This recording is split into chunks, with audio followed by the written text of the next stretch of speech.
Okay, part 5. Who the fuck did I marry? So, I'm questioning all this stuff in my head out loud on my audio diaries. And then once again, I'm like, but look at what he's giving you. Like, he's paying, it wasn't a question about money. It was just a question of, are we really about to move into this house? And keep in mind, he's paying all the household bills. He still is. So, we were supposed to close before Memorial Day. We didn't. There was an excuse. There was always an excuse with him. Always an excuse. And I didn't know enough about the process to question stuff because I really wasn't involved the way I should have been. And it was giving me a lot of anxiety. So I'm pregnant with a lot of anxiety. And if I'm gonna be 100% honest with y'all, I was not expecting that I was probably going to have a healthy pregnancy because I was stressed. And what I was stressed about is I didn't know what was going on because I wasn't really involved the way that a normal relationship would be involved. Just being honest. So we did not close. We move now into June. This is now going into June. Around June 5th, I looked at the house again on Realtor.com. I don't know what made me do it other than, and I don't mean to sound super spiritual. I know that people are like, you may or may not believe in God, but I'm telling you, I believe with all my heart. Probably the Holy Spirit was like, look at that house on Realtor.com. So I looked at the house on Realtor.com. This was around June 5th. It showed that the house was off the market. And I remember being like, okay, wait, what does that mean? What does that mean? Because ex-husband is telling me we're about to close on the house. We're about to close. It's our house. We got furniture, da-da-da, da-da-da, da-da-da. He's also telling me that he's been in contact with the realtor, his friend, who was telling him, this is what was happening next. Here's what's going on. So the guy that we initially worked with apparently is completely out of the picture. But again, I was not heavily involved. So I'm just like, let me look at the house. I see it's off market. What the fuck does off market mean? Like, now I'm really freaking out.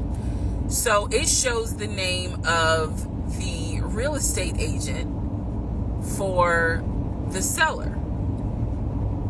I don't remember her name. I called her and I said, I said, my husband and I, even though I wasn't married, my husband and I were looking at this house at 123 Main Street. And we really wanted to tour it, but now I'm showing it's off market. Is it not available? Or, I pulled that card and she was like, oh, no, ma'am. The home closed yesterday. It closed June 4th. Again, there are certain dates I just remember. And I said, oh, it closed June 4th? I was like, really? And she said, yes, ma'am. She was like, my sellers sold the house. And I was like, oh, man, okay. Well, I said, my husband and I really wanted, we love the pictures of it. And we're getting ready to start a family. So I would have loved to have been able to, have the opportunity to see it. I asked her something. I don't remember the specific question I asked her.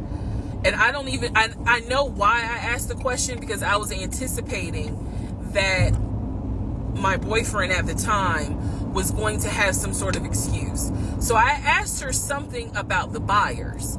And I remember, and somehow, again, forgive me, I don't remember the question I asked her. But the answer was that it was an older white couple. So I get off the phone with her. I record an audio diary, and in the audio diary, I specifically say, okay, there is no house. he's going to have to get out of this lie somehow. Because now I realize, at the very least, he was lying about him being the one who was under contract. I knew enough about that. So I was like, what, how was he going to get out of this? Again, I've listened to the audio diary in 2024. I literally said in that audio diary, how is he going to get out of this lie? And I was trying to think of ways on how he's going to do it. And something said to me, because I say it on the audio diary, I said, he's going to say it's a bad deal. And he's going to say he wants to pull out. Y'all keep in mind, I am pregnant. So I had a decision to make. As ugly as this decision was, I made the decision, you're about to have a baby with this man. He's paying all the household bills. Let him get out of the lie. And that's what I did. I purposely made the decision that I knew he was going to come back, and I knew he was going to give me some bullshit on why he couldn't buy the house, because he didn't know that I knew that house is already sold. The house is already sold. And this is the part where I said, I'm gonna be honest, even though it's gonna make me look bad, because most women in their right mind would have been like, I'm out. And I didn't. So sure enough, he came home. He didn't really say anything that day. The next day I asked him about the house, and he said, my friend, the realtor, he was like, I'm talking to him because something's going on with the interest rate. And when he said that, I felt so much relief, because I knew that I had been prepared for, he's going to give you some bullshit. So when he said there's something with the interest rate, I said, you know what? If this is literally what I said, y'all. If the interest rate isn't good, then we shouldn't move there. We should probably let this house go. We should cancel whatever furniture we ordered, or, appliances, and let's just look for another house. I said, I would like to be moved before the end of the year. I said, I really don't want to be 9 months pregnant moving into a house. I would like to be done with this before then. And the way I said it was so calm, and he was like, okay. He was like, I'm gonna call the friend, the realtor, and tell him I'm backing out of the house, and I'm gonna see if I can get my earnest money back. And I remember looking at him. I was standing in the kitchen, and I cocked my head to the side, and I said, okay, get your earnest money back, and let's find another house. And so that's how that first house fell through. So fast forward, I keep looking at this to see how much time I have, because they only give you 10 minutes. So this is part 5. Part 6 is coming up. But subsequently, what ends up happening the next week, which is mid-June, I was at work, and I started cramping, started bleeding. And at this point, my doctor, I had just had an ultrasound earlier that day. So I went to work, because the ultrasound was fine.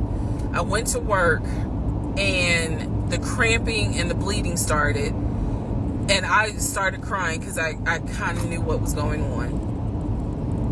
And my doctor had called me and told me that when they did the ultrasound, they did not see a heartbeat. So she was like, this pregnancy is not going to be viable.